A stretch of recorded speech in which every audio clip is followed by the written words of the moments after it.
right, peace and much love. Zin Uru here. Welcome to the latest installment of Message from the Minista. This week's message from the Minista is going to be the transformation of subjects and objects. The transformation of subjects and objects. This week's message from the Minista is going to be concentrating on hip-hop as consciousness. Hip-hop as a conscious way of life, a vision, a sight that helps us to transform subjects and objects in our environment in an attempt to express who we are inside. We're also going to be talking about subjective and objective reality as well, and what it means to be objective about reality, which is the way most of the world is living right now, is promoted as the ultimate form of being, intelligent scholars to be objective. I'm objective about my reality. And then we're going to talk about the hip hop site, which is to be the subject itself, to be subjective about reality. Like, I'm talking about the reality I live myself. Like, I don't got to be objective about hip hop. I am hip hop. I know how to talk about who I am and what I'm about. So if you want to talk about hip hop, ask me, because I am hip hop, so I'll answer your questions, because I'm the subject that most people are talking about. I am hip hop. Everybody seems to be talking about hip hop, therefore they're talking about me. They're talking about you. They're talking about us. So once again, this week's message from the Minista is the transformation of subjects and objects. This transformation of subjects and objects, which requires the hip hop site to transform subjects and objects in our environment in an attempt to express who we are inside, and also a subjective and objective reality. Now, it's very interesting. Actually, before we get into that, hold up. Let me first and foremost thank y'all for being here. I'm so grateful to see each and every one of you here. I see a lot of familiar faces in here. Good to see you, and good to see you as well. No matter where you're at, when you're seeing this, or where you're at on earth while you're viewing this, no matter how far forward in the future, we are all here together in spirit. And, just the fact that you've taken the time out of your day, the time out of your life to tune in to these messages from the ministers, that means so much to me. It's not about the view counts. You know what I'm saying? Like this week, I was tuning in to other, so quote unquote spiritual teachers, and I was watching them. I was like, man, they're corny. There's a lot of corniness going on out there, and I'm saying that subjectively, because in the urban environments that we find ourselves in the world that we find ourselves in as hip hoppers, all this fluffy, pseudo new agey kind of really flimsy ideology, that doesn't work for us. All of these things that they're promoting as spirituality, that doesn't work for us, because they're looking at spirituality objectively. They're looking at the state of the world objectively, and they're calling that spiritual. Well, I am a spirit, you are a spirit, so we are the subject that is being discussed. As spiritual beings, we are the subject itself, and we are the subject of life itself, because we are looking around us and seeing life everywhere. And we are not objective observers of life. I'm objectively observing life. And what I've observed about life is that, no, we are the subjects of life. We are subjectively living life, being life. Therefore, when we're talking about life and what it means to be alive, we're talking about us. We're not talking about some strange phenomenon that's going on outside of me, and I have to look at it and examine it, and I'll take some notes, and what is good? No, this is us. This is reality. We see the world that we're living in. We live with the struggles every day that we're going through. And a lot of these, I was going, man, I see these cats, and they got like 1 million views, and they're doing these online seminars and charging $300-400 for these things. And I'm like, I can't be that guy. I can't be that guy. I can't make up a fabricated objective reality and then peddle it to the people as some form of income.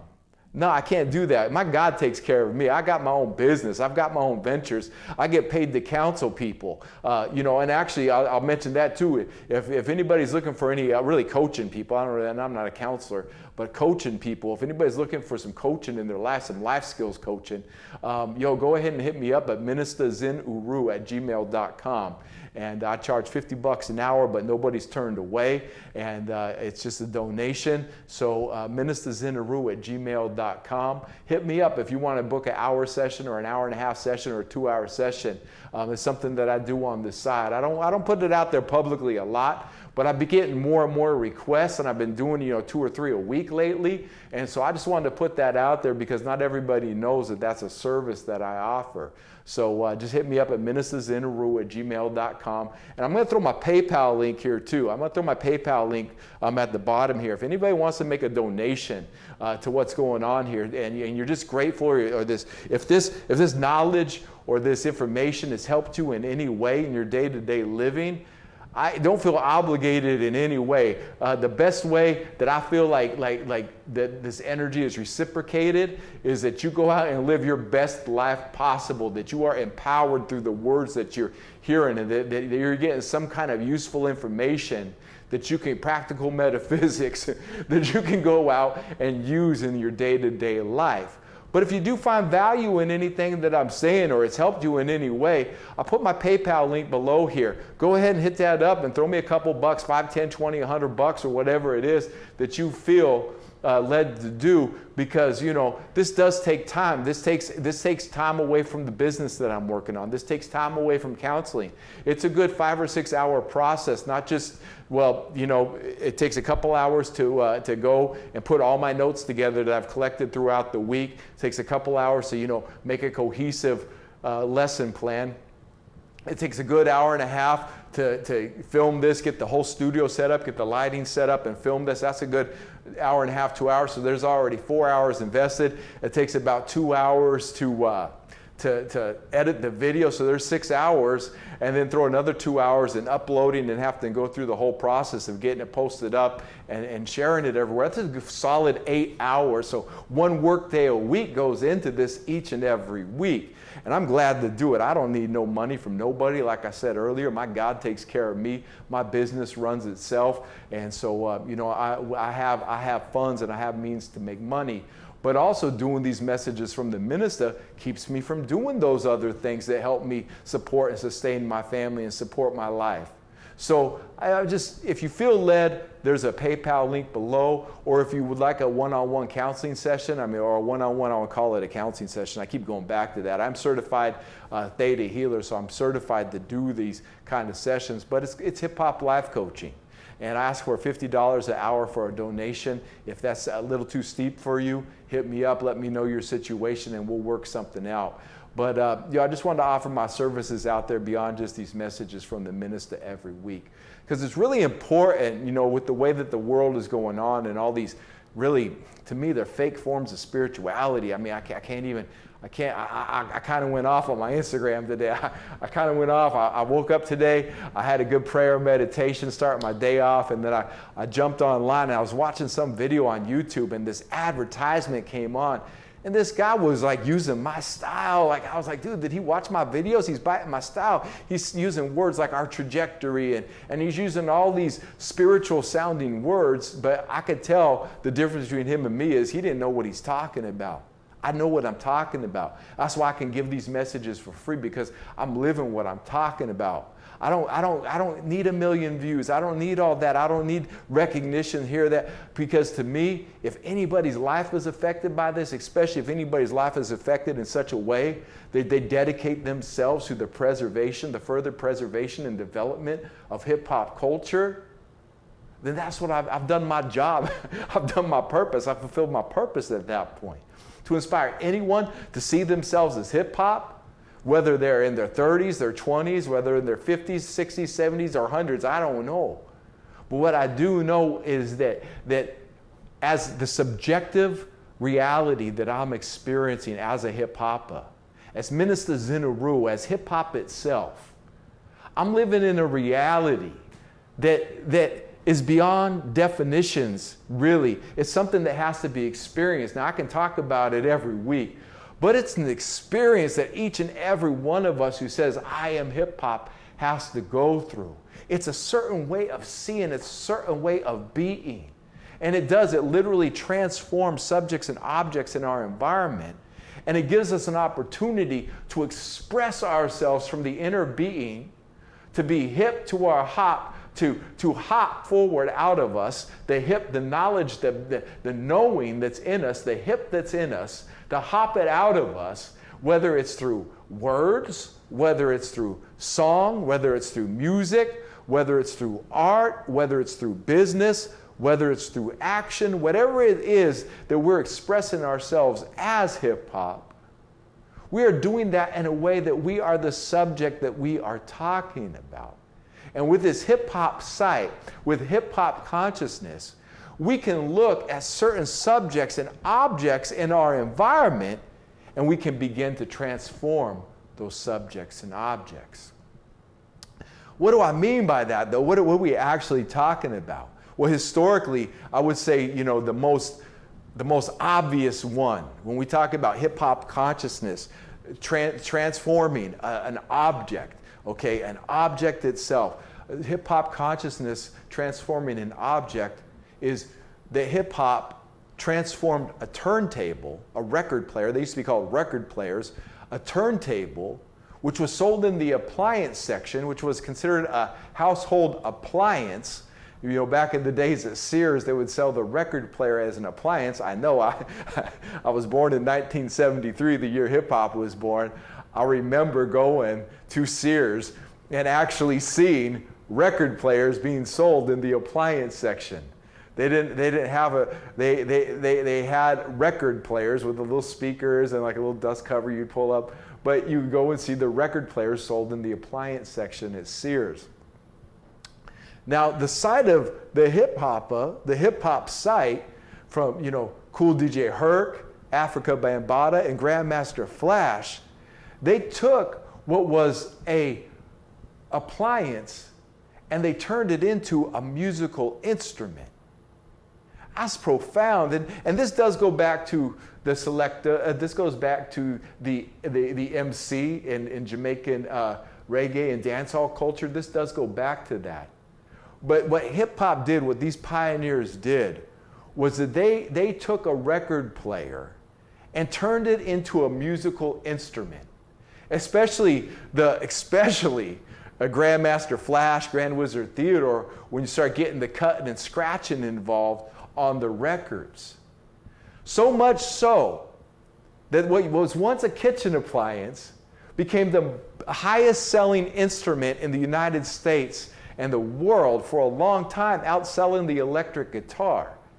So much so that the highest selling musical instrument now is CDJs and CD turntables that don't even have CDs in them anymore because it's advanced to where they just plug in a USB or import the music, but it's still like a record player, and they're still playing it like a record. They're still mixing it like a record.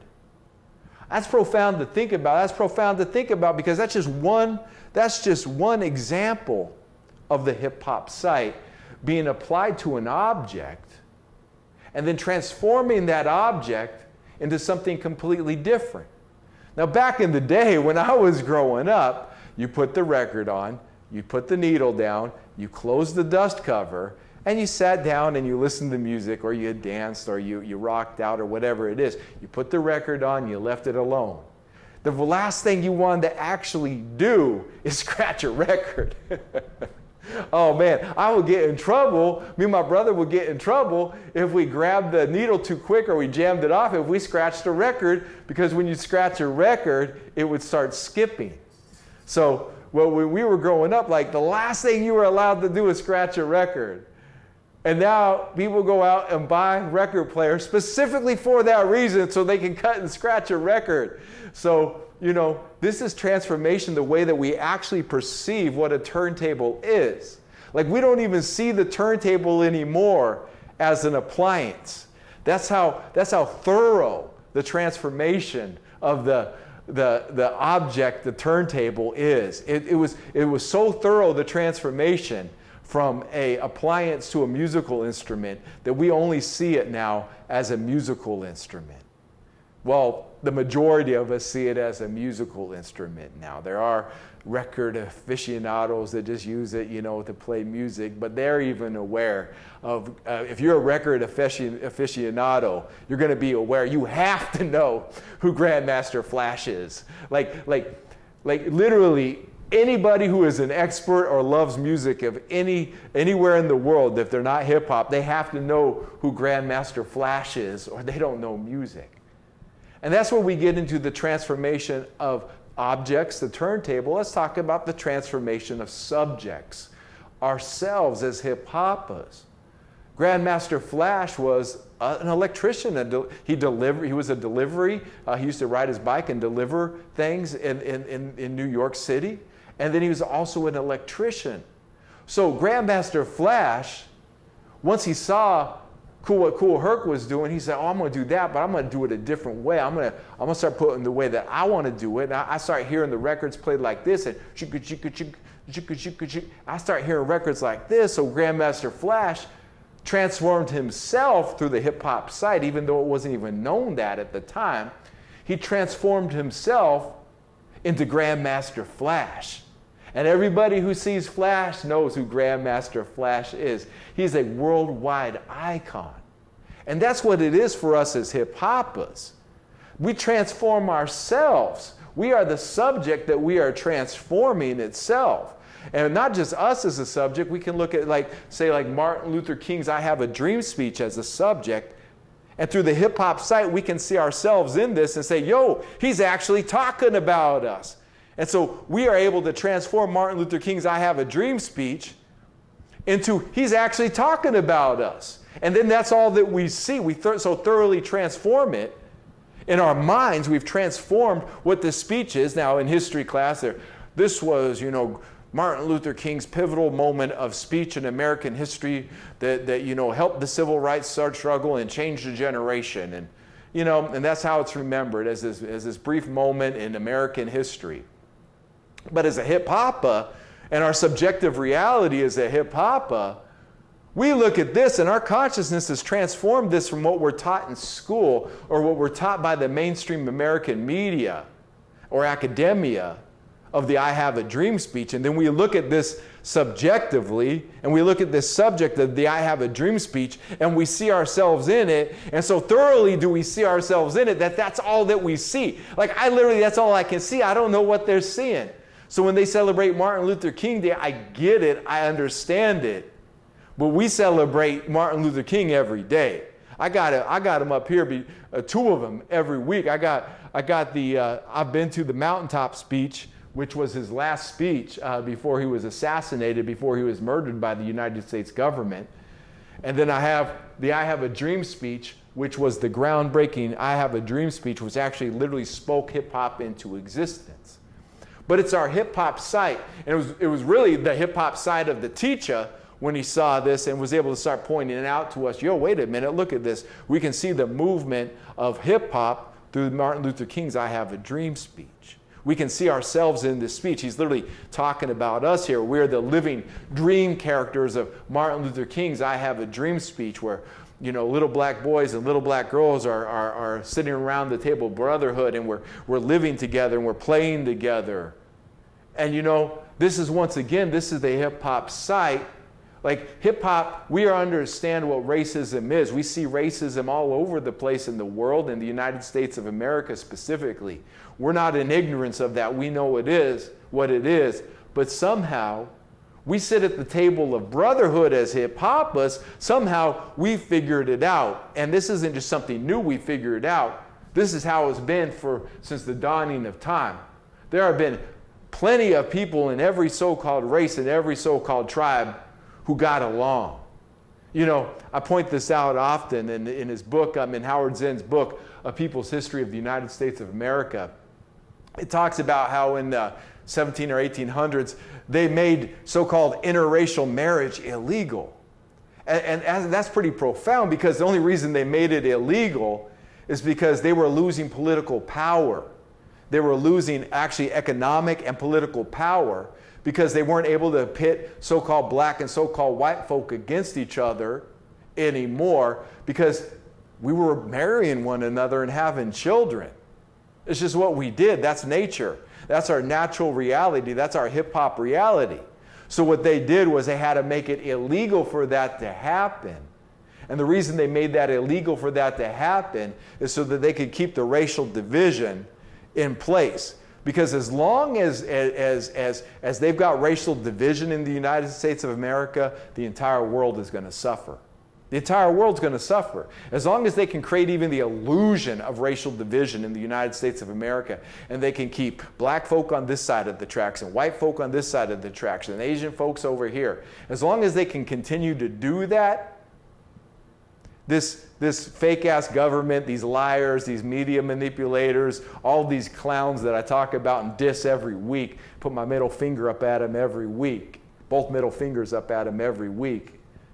Those clowns, those so-called politicians in office, as long as they can keep creating that racial division, they can keep controlling and running the resources of the United States of America and therefore the world.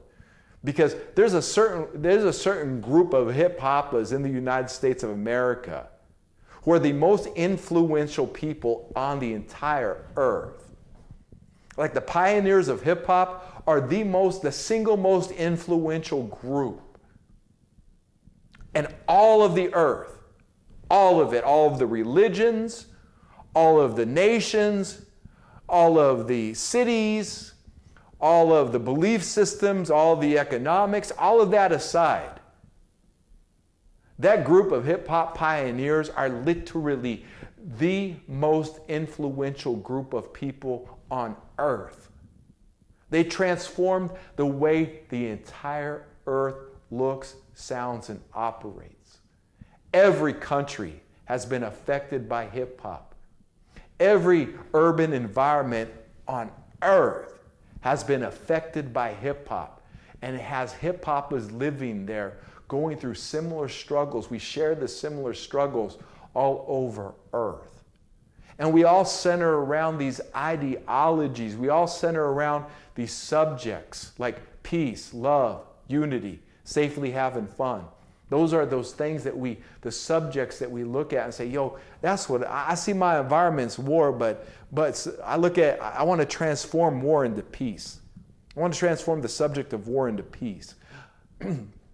I want to transform the subject of poverty into wealth.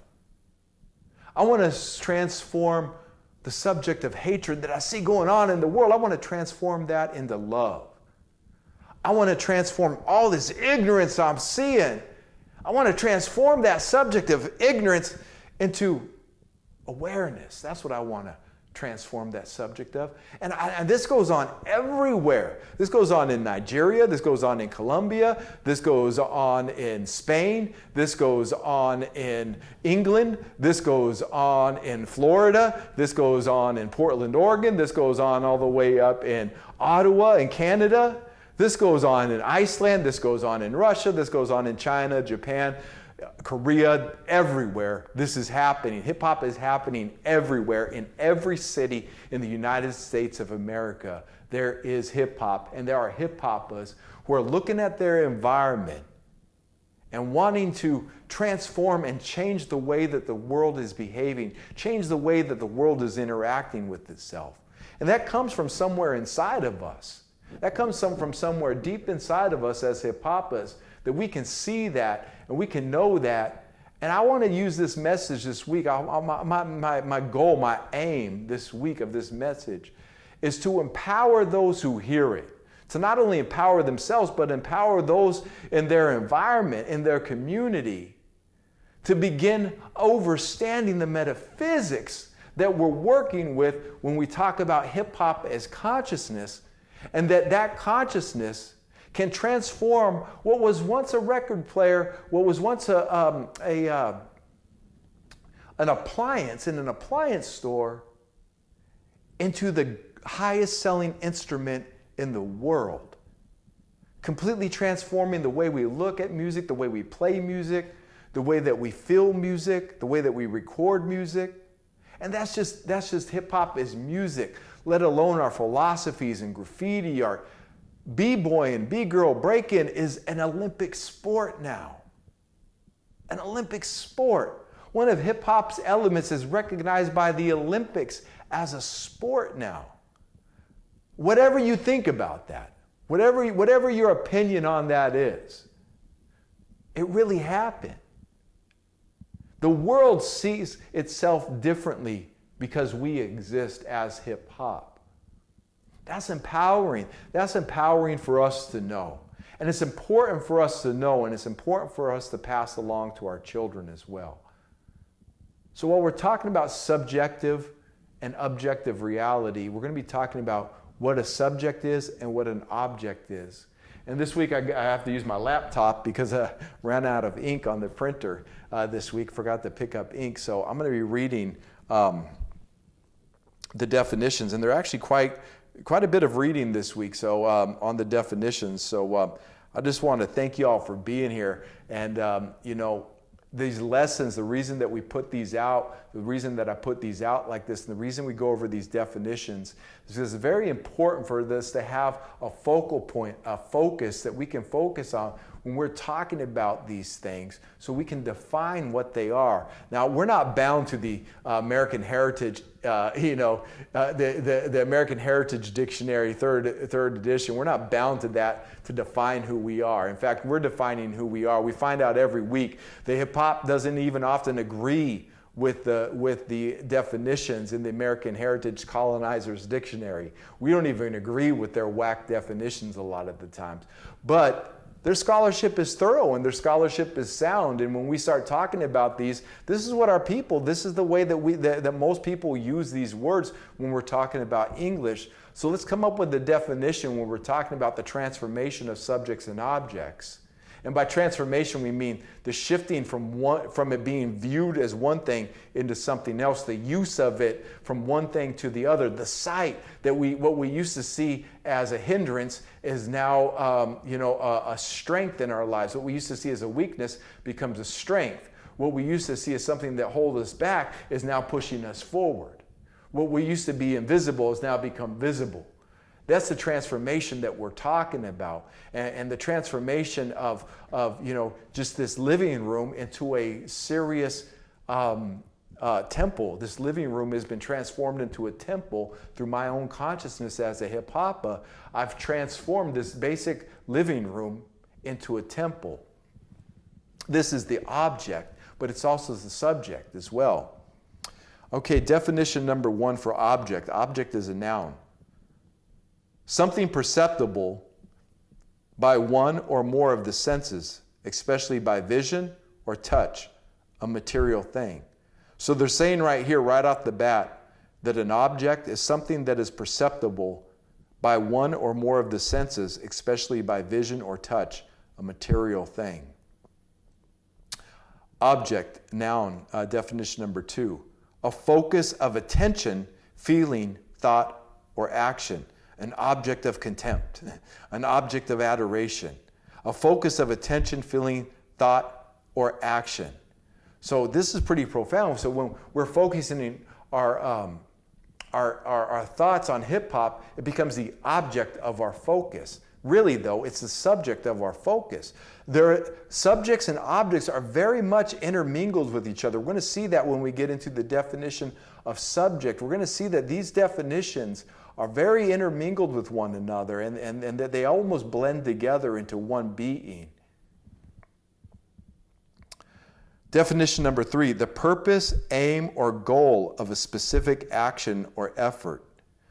The object of my aim is to hit that arrow. That's the objective. I want to, like this, I'm aiming my arrow to hit that target or hit that mark right there. That's going to be the objective. The object of my trajectory is that mark right there.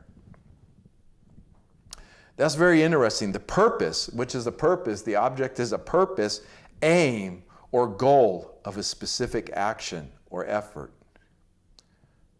Number 4 of object in grammar, a noun or substance, a noun or substantive that receives or is affected by the action of a verb within a sentence.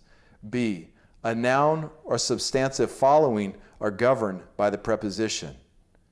That's just in language. That's what we're talking. We're talking about that in language.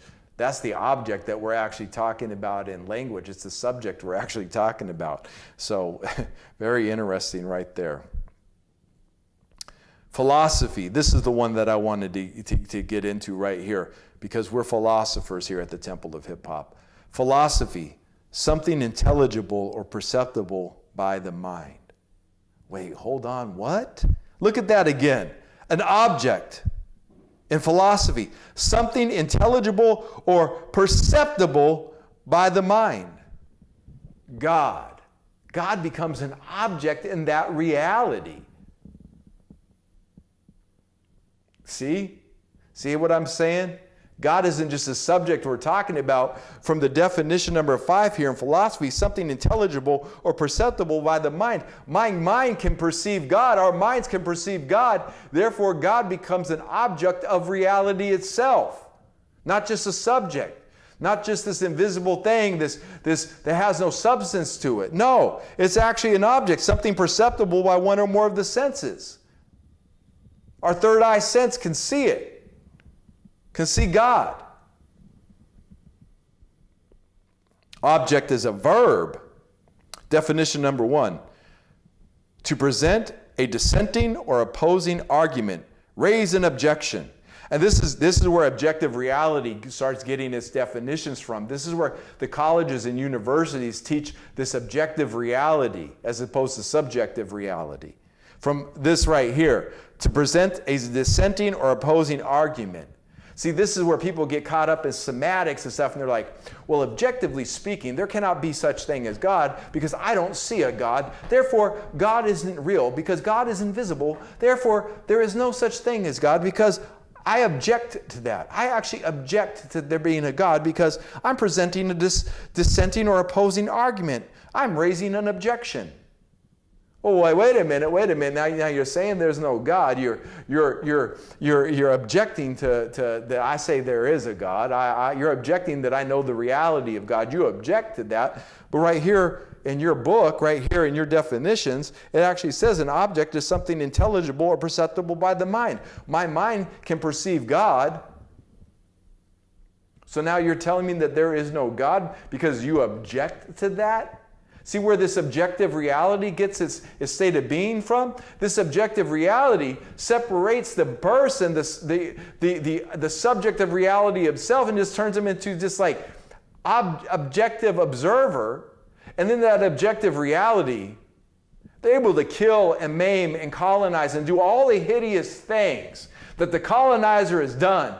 Because they've sat back and become objective to their reality. They've removed themselves from life itself. Therefore, life will remove them from life itself. It's happening right now for those with eyes to see and ears to hear. The colonizer's day is over. They are falling hard right now. Object, verb. To be adverse to or express disapproval of something. Objects to modern materialism. To put forward in or as a reason for opposition, offer as criticism. You see me, I object to their definitions every week. And there's a reason that we're talking about object and object. See how they do us in English language? See how they do us? Look at that. So we say that's an object, but it's spelled object. Is that an object, or can we object to what that object actually is? Because I object. I don't actually think that object you call an appliance is actually an appliance. In fact, I object so much that I'm going to turn that object into through my subjective reality into an instrument. How about that, colonizer? We're talking about superior mind power. We have it, they don't. They are inferior with their thinking. We are superior with our thinking and being. That's why I say this every week. Wake up, hip-hopper, to the power that you have. Their day is over. Our day is here. Our day is now. Wake up, my nobility. Rise up. To Latin, to frequence, or obsere, to hinder. Okay, let's get into, so that was the definition of an object. And in one way, we're just talking about those things that we can touch, hear, taste, feel, smell, those things are the five senses, those transformations, like, the transformation of a crystal into an arc crystal. When we arc these crystals at Tree of Life Tech, my business partner and good friend Apollo, Dr. Apollo, we're able to transform a crystal pillar into what we call an arc crystal pillar. We arc these and make them 1,000 times more resonant than they were before. We are able to put a soul, so to speak, into a crystal. We transform that object. We're able to transform that object. So that was object. Let's get into, since object is the root word of objective reality. Let's look at this definition of objective here. Objective, of or having to do with a material object. Definition number 2, having actual existence or reality. So what they're telling us here is that those who are objective of reality are the ones who define what is real and what is not real. I define what is real because I have a college degree from Oxford and Yale University. I have a degree in political science. Therefore, I will decide what is real and what is not real. Oh, well, we are from Oxford English. We are from Oxford, and we are going to decide what is real and what is not real. Hum, hum, hum, hum, hum. These fools, they don't realize the box they've created for themselves. They think to be objective, having actual existence or reality, that somehow they're able to define that. They can't even define hip-hop because they are not hip-hop itself. They can't define us. And this is where the colonizer is failing right now. This is where the New World Order is failing, because they're trying to define something that's indefinable. You can't define who we are. Only we can define who we are. So they try and define us as numbers. They try and define us as useless eaters, or they try and define us as consumers or as slaves or as whatever they try and define us as, but we don't adhere to those definitions. Therefore, we're not subject to what they're trying to define us as. That's why we're superior to them. That's why their New World Order plans keep failing over and over and over again. Because they can't define who we are. Only we can define who we are. Objective, definition 3a. Uninfluenced by emotions or personal prejudices. See, that's what they do too. They try and remove, the colonizer tries to remove his emotions and personal prejudices. So, and boy, how many times do they not do the second part there? They remove their emotions and they kill children. They remove their emotions and they bankrupt economies. They remove their emotions and they go to a war. But those personal prejudices, they're always there. You can't remove that. Like, that's literally, there is no human being who has actually removed their personal prejudices. There's no human being that is able to do that. We are all pre-juxtaposed to an actual position, an actual thinking. It's a scientific fact. It's a psychological fact. Definition number 4 in medicine, indicating a symptom or condition perceived as a sign or disease by someone other than the person affected. We can see that all the time. Of relating to or being, definition number 5, of relating to or being the case of a noun or a pronoun that serves as an object of a verb, relating to the noun, something that actually exists, objective. Definition number 1, something that actually exists, something worked towards or striving for a goal. So once again, hip-hop, we are subjective hip-hoppers, but right here, even objectively, hip-hop is something that actually exists. We actually exist. So even in their objective reality, they have to put us in their dictionaries. They have to put us in their world histories because we actually exist. They can't even deny that we exist anymore. And that's major. That's major. Because they've been trying to deny people like us for millennia, for thousands and thousands of years. People like us, hip-hoppers. We've been denied by our own so-called races, by the institutions, by the religions. We've been denied by them. Now they can't deny us anymore. Even objectively, they can't deny us anymore because we actually exist. Definition 2, a noun or pronoun in an objective case. The lens or a lens system in a microscope or other optical instrument that first receives light rays from the object and forms the image. In this sense, also called object glass, objective lens. Wow, we are objective lenses. Look at that. The lens or lens system in a microscope or other optical instrument, which would be a telescope. Microscope sees smaller, telescope sees larger. Those lenses, that lens system, is an objective.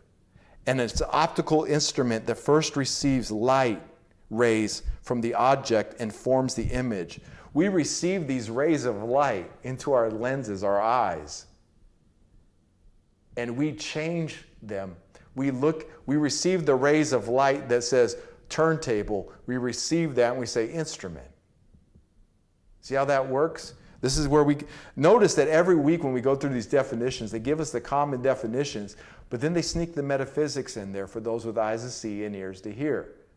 And that's why all these scholars are not idiots. That's why they're not all a bunch of colonizers. There's actually brilliant minds that go into this. Objectiveness. Let's see. So that's objective.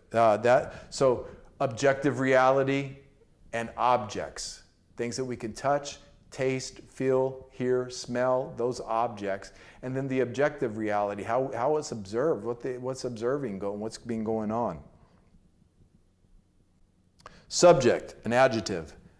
Definition number 1, being in a position or in circumstances that places one under the power or authority of another or others. All citizens in this nation are subject to the law. See, this is getting into the colonizer's way of thinking, but also this actually gets into a natural way of thinking. And follow me here. Being in a position or in a circumstance that places one under the power or authority of another or others. Well, we are, as hip-hoppers, are under the power and authority of God, under the power and authority of hip-hop itself, of the consciousness of self, of the Spirit of God. So when we start talking about subjective reality and the transformation of subjects, we are surrendered to God. So we are under the law, universal law. We are subject to universal law. We can't break universal law while we are transforming the subjects and objects in our environment. That's something to know. It's important we don't lie to ourselves while we are self-creating ourselves. But we'll get into that after he goes through these definitions. Definition number 2, prone, disposed, a child who is subject to colds. Definition number 3, likely to incur or receive, exposed, a directive that could be subject to misinterpretation. Definition number 4, contingent or dependent. Subject is a noun, one who is under the rule of another or others, especially one who owes allegiance to a government or ruler. We owe allegiance to hip-hop. That's our subjective reality. That's the subject we're talking about here is hip-hop. We owe allegiance to hip-hop. Definition number 2a, one concerning which something is said or done. See, she is a subject of gossip in the office. Definition number B, 2b, something that is treated or indicated in a work of art. Music, a theme of a composition, especially a fugue. Definition number 3, a course or area of study. That's what we're talking about, the course or area of study, subject. A course or area of study. We were studying Martin Luther King's I Have a Dream speech in the Temple of Hip Hop. We were studying this, saying hip hop is the promised land, and the teacher said, in my study of this subject, I've seen now that his speech outlines the movement of hip hop. Definition 4, a basis for action, a cause. Once again, the transformation of subjects and objects. Definition 5A, one that experiences or is subjected to something. See, that's where we're getting now. This is subjective reality right now. One that experiences or is subjected to something. We are the experience. I'm going to breeze through these two. 5B, one that is the object of clinical study. C, one who is under surveillance. We're all subjects under the surveillance of these computers right now. 5G surveillance.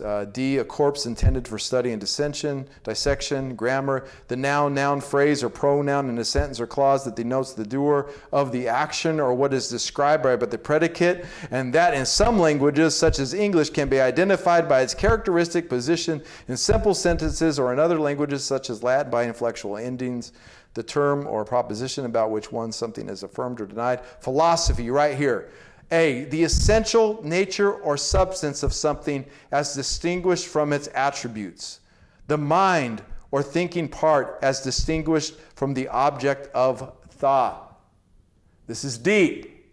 The mind or thinking, the transformation of subjects and objects. This is the mind at work now. When we're transforming an object, we're looking at it as a subject. See? We're saying, wait a minute, that thing right there that is called a record player, an appliance, that subject we're talking about, I'm not going to call that an appliance right now. I'm going to call that object. I'm going to change the subject of that object. And that object, because I'm going to change the subject of that object is now going to become an instrument because it's subject to my interpretation of it. That object has now become subject to my mind. Right here, the mind or thinking part as distinguished from the object of thought. This is the mind, this is the consciousness that is transforming the object itself. To submit for consideration, to submit to the authority of, to expose to something, to cause, to experience. Definition number 4, when it comes to subject, to cause, to experience. That's hip-hop. Once again, we are experiencing hip-hop. We are the cause of hip-hop. We are also the effect of hip-hop. We are the cause and effect of hip-hop. To subjugate, subdue. Okay, synonyms. Subjective. Proceeding from or taking place within a person's mind, such as to be unaffected by the external world. Right there. Wow. Look at this right here. Subjective reality. Right here, the transformation of subjects in our environment. Look at here. Here's the metaphysics right here. Look at this. Proceeding from or taking place within a person's mind, such as to be unaffected by the external world. I don't care what you say about me. I don't care how you define me. I define who I am. I don't care what you say about this appliance. We define what this appliance is. We call it a musical instrument. Why? Because proceeding from or taking place within a person's mind, such as to be unaffected by the external world. I'm unaffected by the way you see me. In fact, because I'm subjective about this, I'm going to be in the superior vibrational frequency. You'll have no choice but to see me as I see myself. They had no choice to accept hip-hop. They had no choice because we came from, we produce a superior vibrational frequency out of us. Therefore, anything that's in resistance to us must harmonize with us. Eventually, the entire earth is harmonized to hip-hop. Know what we're working with here. Know who you are. Know what we are. Know what we actually are here. Be empowered, my nobility. Subjective definition 1B, particular to a given person, personal.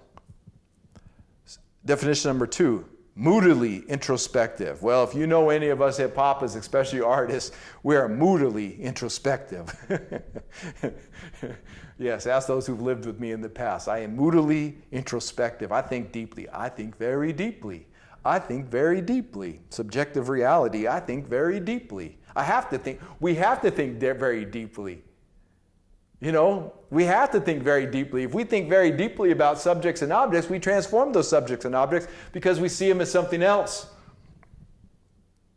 Definition number 4 in psychology, existing only within the experiencer's mind. Oh boy. Yeah. Boy, that says a lot. They try and act like, oh, it only exists in their mind. Yeah, it exists in their mind. That's pretty major. That's pretty major. Especially when you think about things like the placebo effect. When the healing exists in somebody's mind, they can actually heal. Woo! In medicine or in psychology, existing only within the experiencer's mind. See, existing only within the experiencer's mind. Well, that's a very powerful place to be for the experiencer. Very powerful place to be. They try and write it off. Oh, that's only in their mind. Oh, yeah, it's only in their mind, but that mind has created their reality.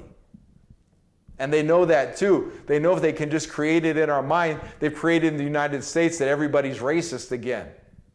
And they're pushing this like hardcore racial division in the United States because they're falling and they're grasping at straws now. They're pushing for this illusionary racial division in the United States, trying to create this illusion that there's nothing but that no races get along, that we haven't overcome racism, that we haven't had Martin Luther King and the civil rights movement, like we haven't gone through that in the United States. They're trying to erase that part of history and say that we're still living how life was 200 years ago, 300 years ago.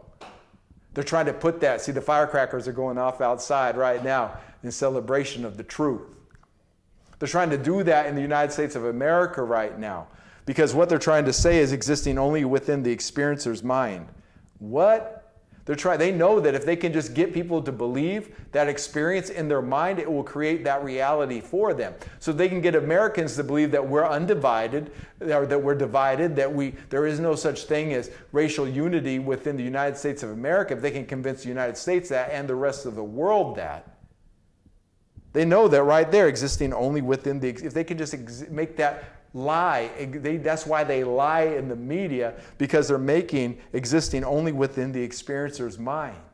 That's powerful right there, that they know the subjective reality, that if they can just get people to believe a lie, then that lie will become that person's reality, at least the reality they perceive, even though it's not the ultimate reality itself. That's why you have to see beyond the illusions, beyond the lies of the colonizer, of the oppressor. In medicine, of relating to or designating a symptom or condition perceived by the patient and not by the examiner. Wow. Yeah, so the doctor, I don't see what's wrong with you. No, but I got this pain in my chest. I can't see it. Well, I'm the subject. I know what I'm feeling. And I don't want to experience any pain in my chest, and hopefully you don't either. Definition number 6, expressing or bringing into prominence the individuality of the artist or author. Woo, that's us, hip-hop. Expressing or bringing into prominence the individuality of the artist or author. Individuality in hip-hop. Can I get a witness? What is missing in most of hip-hop in the mainstream? Individuality. And to be subjective, I'm the subject. Well, I need to express and bring into prominence my individuality as an artist, as an author. That's why Zin Uru sounds different than his teacher. We have very similar things. He's the greatest MC of all time. He is my teacher. I sound different than he does. He told me early on, you got to be you. I knew I had to be me. I knew how to express myself subjectively. I'm the subject, hip-hop expressing itself through Zin Uru. Of course I'm going to sound different than him. I don't want to sound the same as him. As dope and as great as he is, it would sound foolish if I sounded exactly like him. Why would there be a need for somebody else to sound just like him? No, I got to sound like me. I got to do me. I got to be me. I got to sound like Zin Uru sounds. And you got to sound like you sound. You got to sound like who you are. That's the wild style. That's the originality. You're not a biter if you sound original. You got to have style and learn to be original, and everybody's going to want to dish you. You got to sound original. That's hip-hop right there, expressing or bringing into prominence the individuality of the artist or author. In grammar, relating to or being the nominative case, relating to the real nature of something. See, subjective reality right here. Once again, they're hiding the metaphysics in the back. Definition number 8, relating to the real nature of something essential. This is where subjective reality and the subjective experience overrides the objective experience. Because the subjective experience is relating to the real nature of something. That's not objective. That's subjective. It's relating to the real nature of something. You have to be it to know it. You have to know it, you have to be it. Relating to the real nature of something essential. I put these other two up here because in philosophy, subjective idealism, the theory that nature has no objective existence independent of the minds that perceive it. That is a pretty good philosophical definition of what we're saying here. There really is no such thing as objective reality when you get down to it. There's no such thing as objective reality. Because all objective reality is subject and subjective to change, because the subjective reality comes in and overrides the objective reality. And subjective idealism says it right here, the theory that nature has no objective existence independent of the minds that perceive it. There is no existence outside of the minds that perceive it. So we have to perceive it all. And God's mind perceives it all, so there is no reality outside of God's mind by definition here. Subjectivism, the quality of being subjective, that's us. The doctrine that all knowledge is restricted to the conscious self and its sensory states, that's deep, that's deep. I would say, though, that intuitive knowledge is in there as well. So intuitive knowledge comes from the unconscious self. So I don't really agree with that either. A theory or doctrine that emphasizes the subjective elements in experience. The theory that individual consciousness is the only valid standard of moral judgment. Subjectivism, that's really not us, other than the quality of being subjective, because most of that, what they're trying to say is that they're trying to only look at conscious living. They're not looking at the universal subconscious mind or the unconscious mind or the superconscious mind. They're only looking at the conscious mind and conscious awareness, which is only a small part of actual all of awareness. So a lot of definitions there. A lot of definitions there. And we could see in those definitions that the subjective reality is superior to the objective reality. But we can also see that the objective reality is also contained in the subjective reality. We can look at things objectively. We can sit back and observe and be like, wait a minute, that person's angry. But let me look at this. Let me put since I'm in my shoes, let me put myself in their shoes for a minute. Let me become them as a subject now. And I can see why they're angry now. Dude's wife just left him and took the kids, man. No wonder he's hurting. Well, I have a different kind of compassion. I'll approach him in a different way now that I know that about him. See, once again, that's the transformation of the subjective reality in our existence, in our creation. We learn about things by putting ourselves in other people's shoes, in other people's place. So when it comes to expressing this and transforming the subjects and objects in our environment, this is very important. You know, back in 2005, on January 9, 2005, down in Hollywood, California, down in the ghetto hood part of Hollywood, California, down near Los Angeles, in the Temple of Hip Hop building, we held what was called the roundtable discussion. And the father of hip hop was there, Cool DJ Herc. Grandmaster Kaz was there.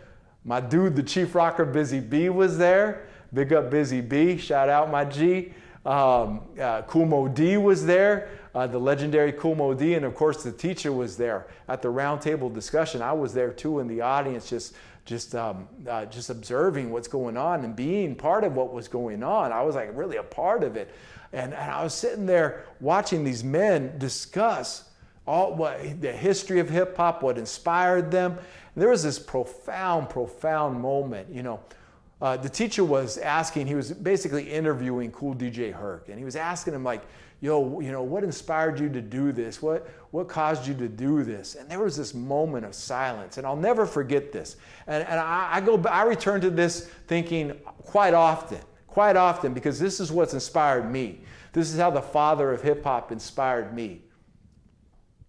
The teacher said, you know, You said, of course you did it because your sister Cindy, you threw the first jam August 11th, 1973. You threw the first jam at the rec center in Sedgwick and Cedar. You threw that first jam there because you were raising money for your sister and she wanted to go back to school. So you guys threw this jam. So she could raise money to go back to school and get some new clothes for back to school clothes. It was called a back to school jam. And he's like, okay, so but what was it about? What was it about just in general? They had you playing for free in the parks, and in general had you, letting street kids come into the club. Because remember at that time, like you had to dress a certain way to go into the discotheques to go dancing. Kids with their sneakers on, they weren't allowed in there. The B-boys, the B-girls, the dancers, the street dancers, they weren't allowed in the clubs. There's certain kind of music that wasn't allowed in the clubs, certain kind of aggressive music that wasn't allowed in the clubs at that time. The discotheques and the clubs that were playing music at that time. So you've got this guy, Cool DJ Herc, who's playing to his community for free or charging 25 cents for the ladies, 50 cents for the fellas, very affordable. He's playing for free. He's bringing neighborhood kids around. He's letting them touch the turntables. He's forming the Herculoids. He's forming his own crew. He's doing this. He's inspiring the rest of the community to do the same thing. So the teacher asked him, he's like, yo, Herc, what was it what really inspired you to do this? And Herc put his head down and he thought about it for a minute. And then he grabbed his heart. He put his hand over his heart and he said, I just wanted everybody to feel as good inside about themselves as I felt about myself. And it was just silent in that room. It was just silent. And we all heard that and we all felt that. And that feeling in our heart, maybe you feel it too right now. That feeling in your heart, that feeling that Cool DJ Herc felt, that's hip hop. That is literally hip hop. That is the first place we feel hip hop is in our heart. And it feels good. It feels so good that we want to express it. And we want to share it. And we want others to feel as good about themselves and have their heart feel as good as our heart feels. That's what hip hop's about. And that's what begins the transformation of subjects and objects in an attempt to express what we're feeling inside. How we feel about ourselves, how we feel about one another, how we feel about our environment.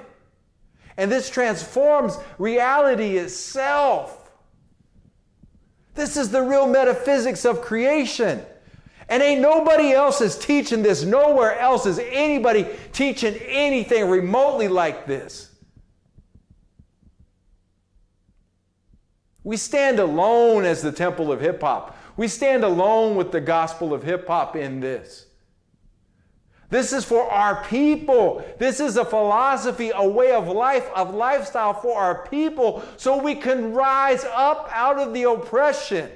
And we can transform the world that we live in into our vision and how we feel about it. And we feel compassion. We feel love. We feel joy. We feel peace. We feel a warm heart. That's what we feel. Doesn't matter what the world is saying to us. They don't define us objectively or subjectively. They cannot define who we are. We define who we are.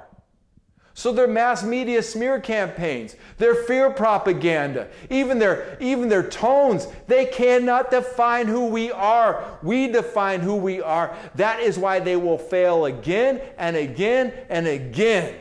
And that's why they are failing right now with their so-called New World Order, because they do not understand what it means to be a human being, to be a hip-hopper. This is who and what we are. We are the subject of our reality. Therefore, we can transform the subjects and objects in our environment to express who we are inside. We can hip hop our environment. We can hip hop it all over. We can move it in and out. And the more of us that do it, the more of us that can get in sync with this hip hop, the faster our people, our nation, and our city will appear in our outer reality. And I say this every week. I can see hip-hopia everywhere I go. Every building, I see hip-hopia. Everywhere. I can see exactly how that building can be transformed into something beneficial for our people. See a whole neighborhood full of fences. Where I live, there's a giant drainage ditch out back with these hills. A group of people could take down the fences, leave the fences up, irrigate that hill, and grow enough food to feed this whole city. We don't need the colonizer. They create mayhem. They create division. They misuse the resources. We as hip-hoppers, we as original human beings, we as the people, we know how to do it. They want us to be afraid of their bullshit system falling. That's why they always show it in the movies. Oh, the Armageddon in the movies. Oh, all of society's falling apart and nobody knows what to do because all the governments have fallen apart. That's the lie of the media. That's the lie of the movies.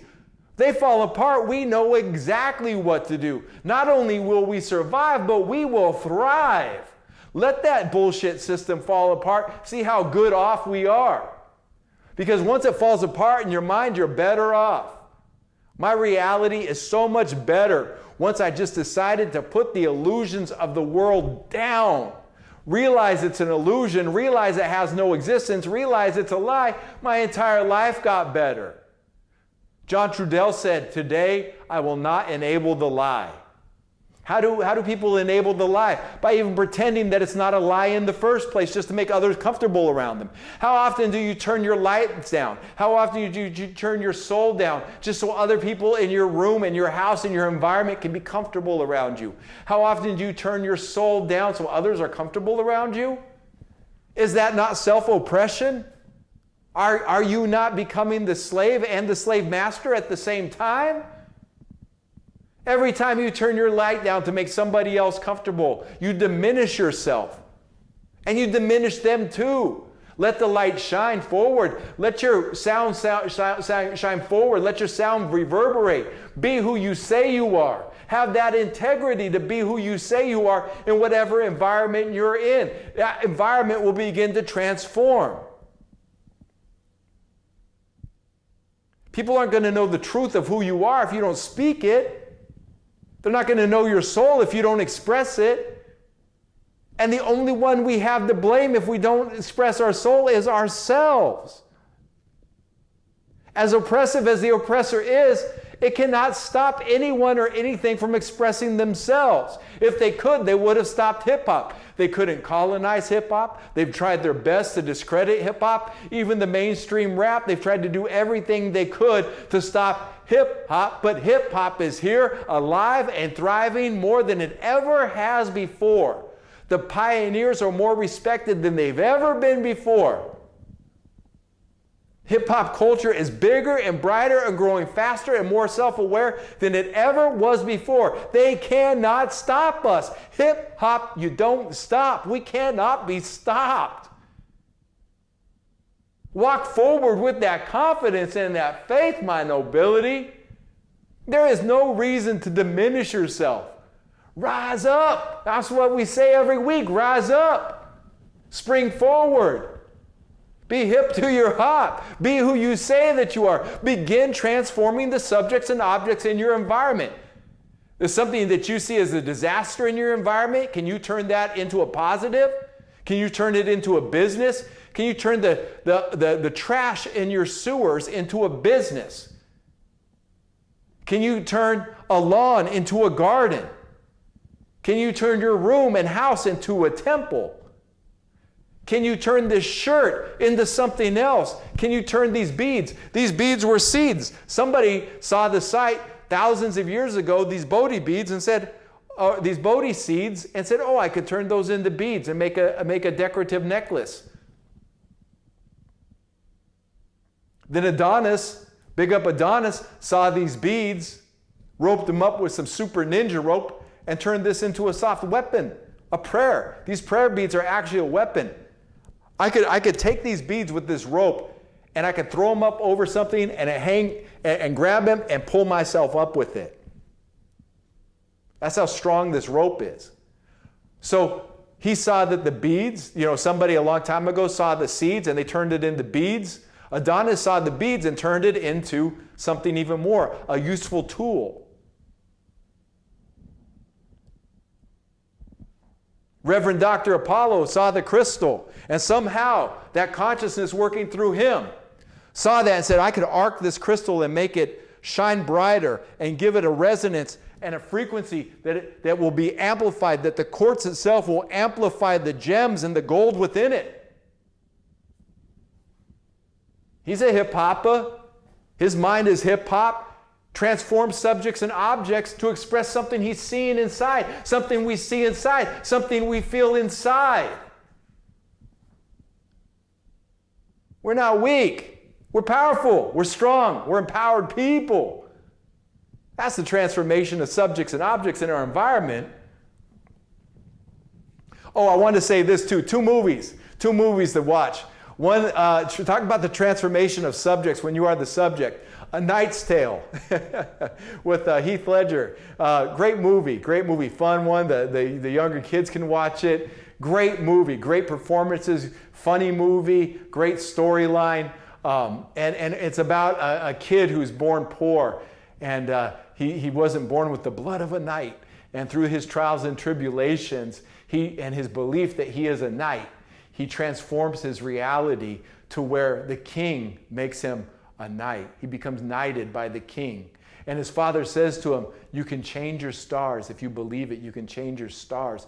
Great movie. He transformed himself subjectively. He said, nobody else will see me as a knight. I will become a knight. And I am a knight. He actually started behaving like a knight before he even became knighted. Great movie, though. A Knight's Tale. Really funny movie. Classic movie.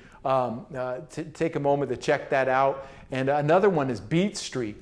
I'll get to this in a minute.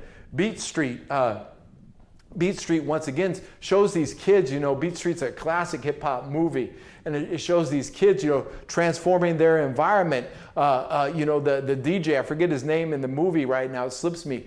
But you see him, and you see him in his room at this one part, and he's making this beat, and he's making this rhythm, and he's using all these different objects in his room, and he's transformed it into a way to make music. He's taken all these different objects and all these different devices, hooked them all together in this what looks like a mad scientist project, and he's making his music on that. He shows you how he makes music, recording water drips and bloop, bloop, bloop, making a rhythm out of water drips. You see the hip-hop site in that movie. And one other thing I want to talk about that movie too, just real briefly. I put this in my notes, but there are way too many people who want to rap in hip-hop culture who shouldn't be rapping. And I say that respectively. I think everyone should rap, and I believe everybody can rap. I believe that anybody who wants to spit a rhyme should be able to spit a rhyme. I believe every hip-hopper should be able to spit a few rhymes about themselves. But what I mean by there's way too many rappers is there is not enough street entrepreneurialism.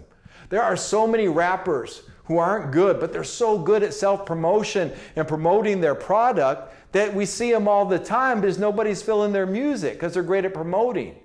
They should get behind an artist who everybody feels their music but isn't naturally inclined to be a great promoter of music. I say that because there's a great character too in Beat Street, and he's promoting his dude. He's like, dude, you're the DJ. I'm going to go get you a meeting with Kool Herc. I'm going to go get you to play at the Roxy. I'm going to get you to play at these clubs. I'm going to be the mouthpiece. I'm going to be the smooth hustler. I'm going to be the street entrepreneur in this situation. I'm going to be the businessman in these situations. And we all going to make money off of this. We all going to eat off the talent I see in my community. Those guys don't even exist. I've been traveling for the last 16 years, and I probably met 5 of them. Like that is something that people have forgotten because everybody wants to be a rapper. Well, there's too many rappers.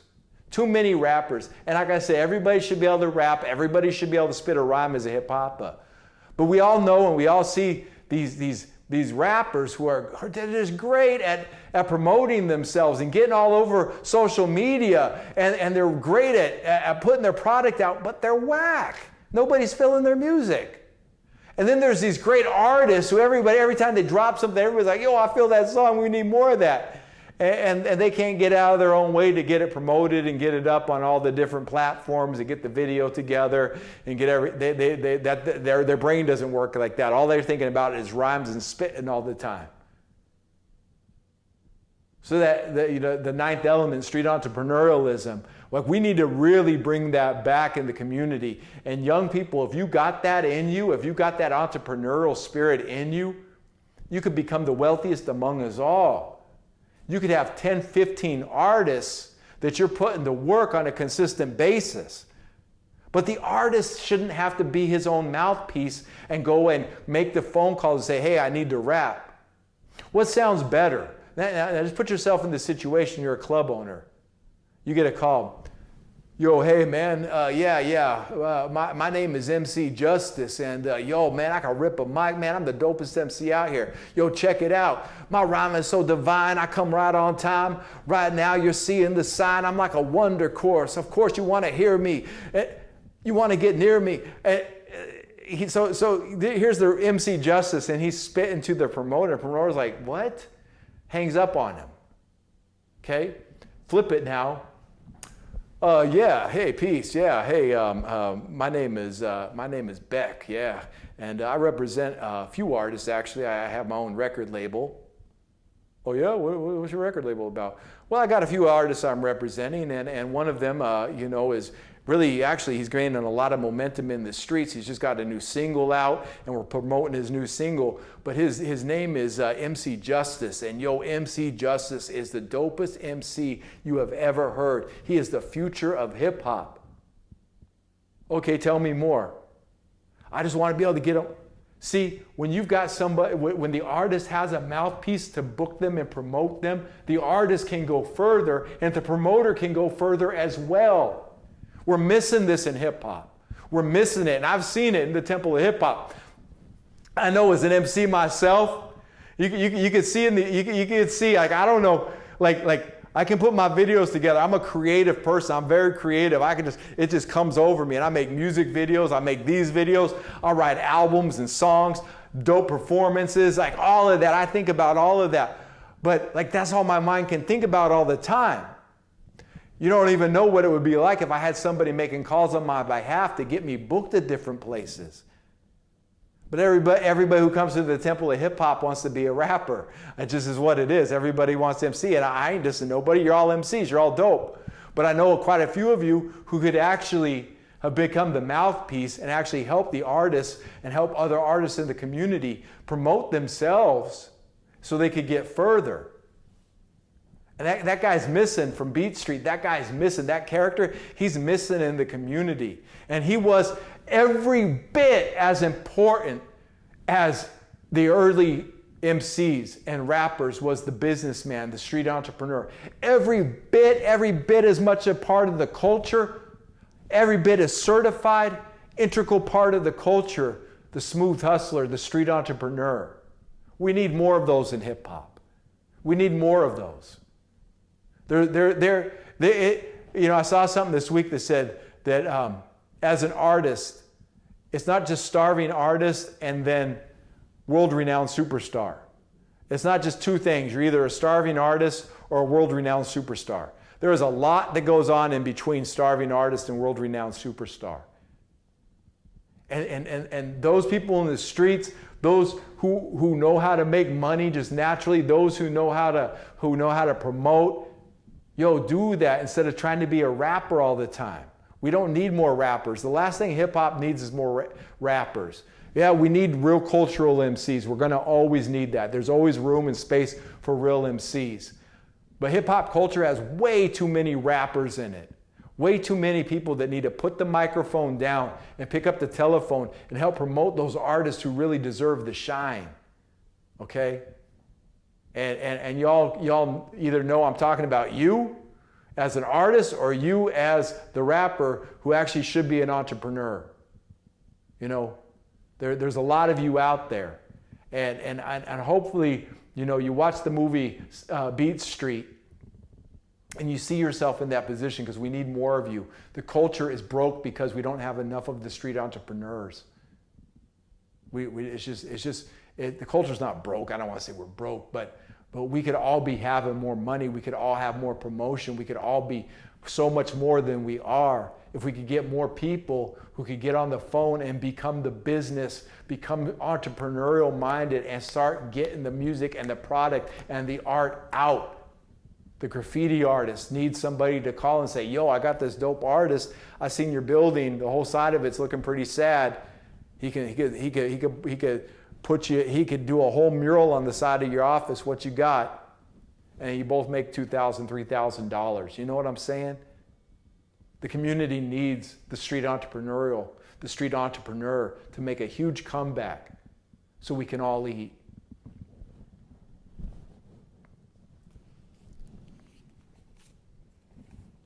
If you have a copy of the Gospel of Hip Hop, we actually read this last week. The teacher read from the first overstanding real hip hop in the Gospel of Hip Hop, and there was a couple things that he said, and that actually sparked me while he was doing the reading last week. I was like, I know exactly what I'm going to talk about next week: the transformation of subjects and objects, because it's actually in this reading.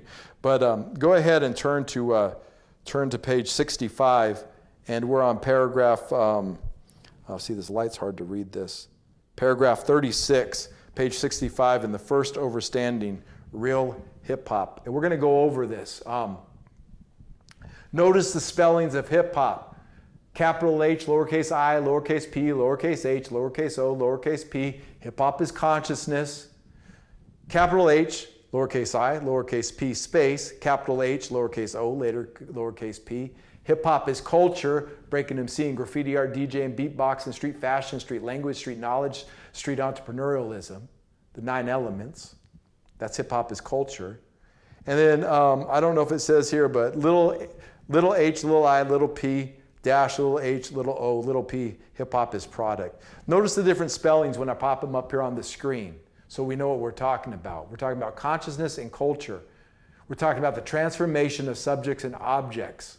We're talking about us as hip-hoppers right here. This talks about you and me right here.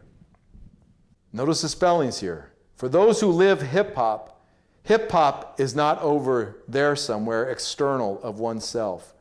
We are hip-hop. Hip-hop itself is not a person, a place, or a physical thing. You cannot actually go to hip-hop or wear hip-hop or eat hip-hop. Hip-hop exists as a shared idea. You cannot drink a can of hip-hop and suddenly know how to rap. You cannot put hip-hop on as clothing or read a book in order to understand hip-hop. Hip-hop begins as an awareness, as an alternative behavior. Again, hip-hop is a shared idea. Rapping, breakdancing, graffiti art, beatboxing, and DJing are all expressions of this collective urban idea commonly called hip-hop. Hip-hop is a new global urban understanding that communicates an alternative reality through art. Hip-hop is a new faculty in the collective consciousness of urban America. Hip-hop is understood psychically by those who participate in it. More than just a music genre, hip-hop is an international agreement as to how all people may come together in peace on neutral ground. Hip-hop is indeed a psychic, true world order. You hear me say it every week. The New World Order sat on a wall and had a great fall. The true world order, we exist through it all. We are the true world order, the psychic true world order. Hip-hop is indeed a psychic true world order. And look at this too. Hip-hop is an international agreement as to how all people may come together in peace on neutral ground. Paragraph 38. We've discovered that hip-hop, and the hip-hoppa are all aspects of the same creative force. Catch that. We got to say that again because you got to understand this. The 3 natures of hip-hop are 3 natures of the same creative force. Check this out. and the hip hoppa. We've discovered that hip hop, and the hip hoppa are all aspects of the same creative force, that one cannot fully function without the others, because hip hop, and the hip hoppa are all really one event. This is why the Temple of Hip Hop teaches that to preserve hip hop, we must preserve the hip hoppa. How do we preserve hip hop? By preserving the hip hoppa. How do we preserve hip hop? By preserving the hip hoppa. Preserving the specific artifacts and memorabilia of rap music, and it has its place and is important. And someone should be doing that work. Such work is indeed a strength to the preservation of our culture. However, as a temple, we are more concerned with the essence, substance, force, being, cause, and identity of hip-hop as a creative force. Hip-hop, notice the spellings again. Hip-hop is not a physical thing or things. It is a metaphysical principle, a shared urban idea, an alternative human behavior, a way to view the world, a collective consciousness. We must finally leave the finite room of hip-hop as rap music entertainment and enter the infinite realm of hip-hop as consciousness. We are far more than just the world's entertainment. We are hip-hop beyond entertainment, my nobility. For us, hip-hop is a mass event that was captured or on record, cassette, CD, video, DVD, clothing, etc. for the purpose of selling its elements to relieve poverty. It is hip-hop that inspires hip-hop's elements to exist, but it is only hip-hop's performed elements that appear in the physical world. Hip-hop itself never enters the physical world. We imitate the inspiration of hip-hop, the consciousness, through the elements hip-hop. But again, hip-hop, the collective consciousness, never enters the physical world. It remains a shared idea of our collective consciousness. Study this paragraph again carefully.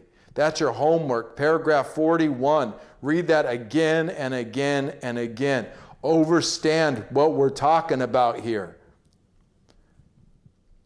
Paragraph 42. For serious apprentices of the Temple of Hip-Hop, hip-hop is a perceptual ability that transforms subjects and objects in an effort to express the character of one's inner being.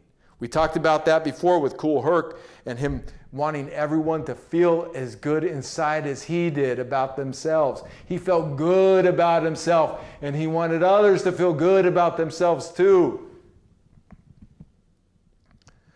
For serious apprentices of the Temple of Hip-Hop, hip-hop is a perceptual ability that transforms subjects and objects in an effort to express the character of one's inner being.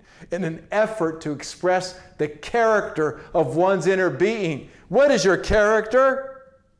Hip-hop is the ability to make physical objects and social subjects perform according to your perception of them. Whoo! Whoo, that's so deep.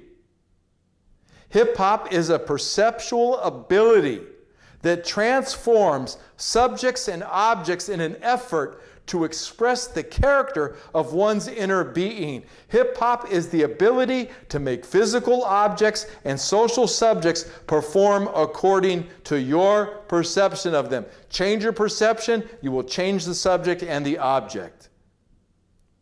When we say, I am hip-hop, the hip-hop idea then enters the physical world as hip-hop, which is then captured on CD, etc., and sold as hip-hop. By becoming hip-hop, by allowing the hip-hop idea to dominate our being, hip-hop enters the physical world through our physical bodies and artistic expressions.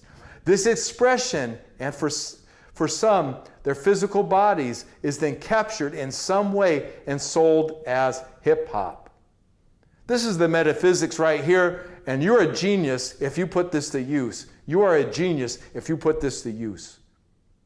Before hip-hop can even be recorded and or documented, it must first be brought into the physical world through people who have voluntarily surrendered to its force and essence.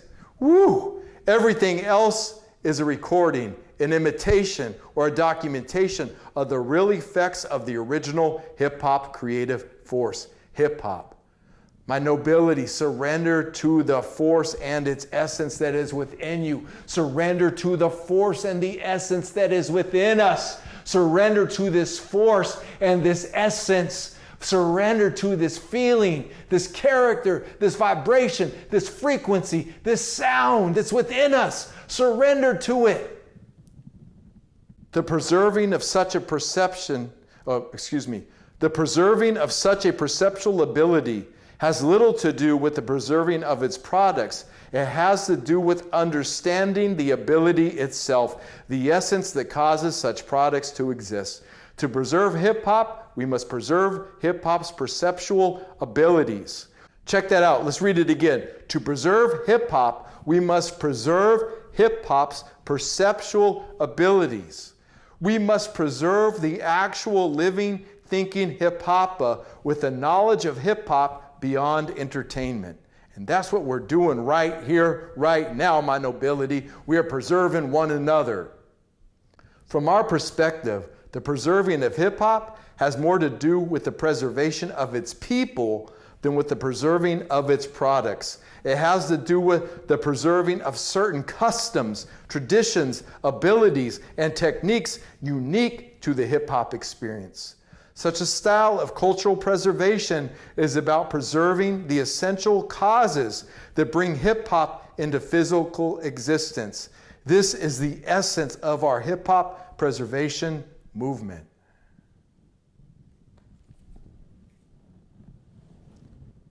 My nobility, surrender to the essence within us.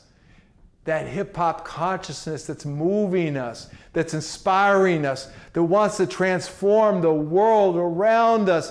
Let it be free. Set it free. Let it move through you. You are it. It is you. Let your true nature, your true self move through you, fluidly through you as it begins transforming the world around you. The more of us do this, the more we're going to see the world change. That's how I say the New World Order sat on a wall. The New World Order had a great fall. I perceive it. I speak it. I know it. You know when you hear me say it that it's the truth. I'm transforming the very fabric of reality itself by saying it. And you hearing it is transforming it. If you can say it and you can speak it, do so. When we say hip-hopia, we take this idea from within ourselves and we free it into the outer expression.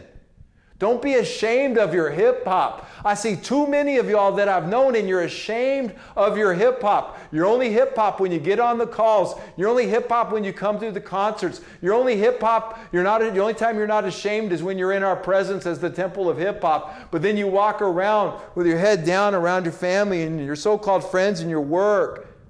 And you're ashamed to be hip-hop around those people. You'll be surprised how many people will support you, your real essence, because what you're doing when you express yourself, you're giving them permission to express themselves. And that's why everybody's walking around sad and depressed and broke all the time. They're not getting to express themselves. That's why relationships are falling apart everywhere you look, because two people are not gathered together who are able to express themselves. Get out of your own way. Get out of your hip-hop way. Quit being ashamed of who you are. The world made you ashamed. The world tried to make us ashamed of who we really are and of our natural being. And they made all these words and all these things and try and say that everything that's natural is inferior. No, nature is superior. Our hip-hop site is superior to anything Bill Gates has ever done. The hip-hop consciousness is superior to the internet. The way we see the world is superior to the way the politicians and the corporations see the world. The way the hip-hop knows how to heal through sound and light and visionary and smells and scents and meditation and the spoken word and prayer is superior to the pharmaceutical industry. We are superior, my nobility. They are inferior. The colonizer is inferior. The colonizer can only steal. He can only take ideas. He's a biter. He's not the thing itself. That's why I don't go to colleges and teach this, because they tell me not to speak about God. They tell us not to speak about spirit and consciousness. That's why I didn't take the jobs when they offered it to me at the colleges, because you know what? I don't need their permission to teach this. I got the teacher's permission to teach this. KRS-One gave me permission to teach this. I'm one of the few who actually has permission on all of earth to teach this like this. And the reason I can teach this like this is because I live this every day, every moment of every day. This is my reality. I can't separate this reality from my being. It's inseparable from my being because it's all that I am. I am hip hop. It's what I am. And I'm saying it like that so you know it's all that you are too. Just only be hip hop. Everything else that comes into it, it's transformed by your consciousness. That's how I'm able to read from all the religious texts of the world. I see it, but because my hip hop sight, I see it for what it is and what it's saying because I'm living it. And it's expressing itself in that time and space. And it's the highest form of respect any of us could ever give to somebody's religion or spirituality. But I'm hip hop. That's what I am. I'm hip hop. That's my spirituality, is hip hop. That's hip hop as God. I'm not ashamed of that. I don't put my head down for nobody or for nothing. And neither should you. How long is it going to take for us to wake up to this? How long is it going to take for us to rise up to this?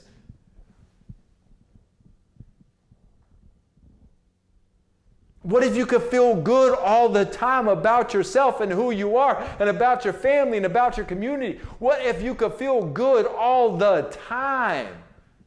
And yeah, you get moody, and yeah, you get like, you get frustrated. And you go through all the range of emotions, but I always feel good. Because there's this warmth and this beating, this hip hop inside me that just is vibrant, and his soul just feels so good. And if you feel that too, nurture that, develop that, preserve it. That's what it is. That's really what we're talking about, the preservation of it. This is the actual consciousness. I point to the head as consciousness, but this is the consciousness. This.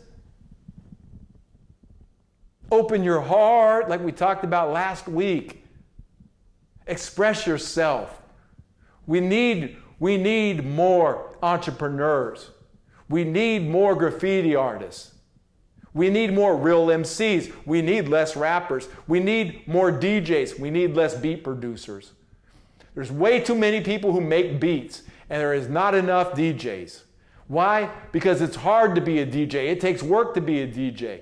You can buy a program computer and do all their little loops and make your own beats in a couple weeks after you learn the computer program. It's not hard to make beats. Not to make dope beats, I'm not dissing beat makers here. But get in the spirit of what I'm saying. It's way harder and it takes more commitment and more effort to be a real DJ than to be just a beat maker. And there is a difference. And if you feel like you're just a beat maker and you feel like I'm dissing you, I kind of am. Because I come from a world where real DJs are the ones who make the beats, where real DJs are the most respected in the community when it comes to music. And real MCs need real DJs. The reason there's so many whack rappers is because there's too many beat producers. And there's too many beat producers because there's too many whack rappers out there. If there was more dope MCs and more dope DJs, the culture would come alive again. But how often do you see a DJ who's working with an MC? Very rarely. You go to the show, they plug it in, there's not a DJ there interacting, transforming the music, the subject and the object, transforming the subject and the object, interacting with the music and the sound coming out the speakers and making a new experience for the listener and giving the MC a new wave, vibration, frequency, sound to rhyme over. We need more of that, not less of it. We need more of that. We need more clothing manufacturers. We need more. We need more hip-hop clothing. See, the industry fell. Everything about the industry. The entrepreneur, Puffy, he fell. Russell Simmons, he fell. No disrespect to those guys. They didn't fall. They're billionaires. But what they were in the 90s and the early 2000s, they're not perceived that way anymore. And the fashion and all the clothing, like they tried to mass produce hip hop. It didn't work. It failed. Because hip hop is from the streets. Hip hop is from the urban environment. Hip hop is really the reality going on daily in every urban environment. And the mainstream usually mimics us. Why are we mimicking the mainstream? That's backwards.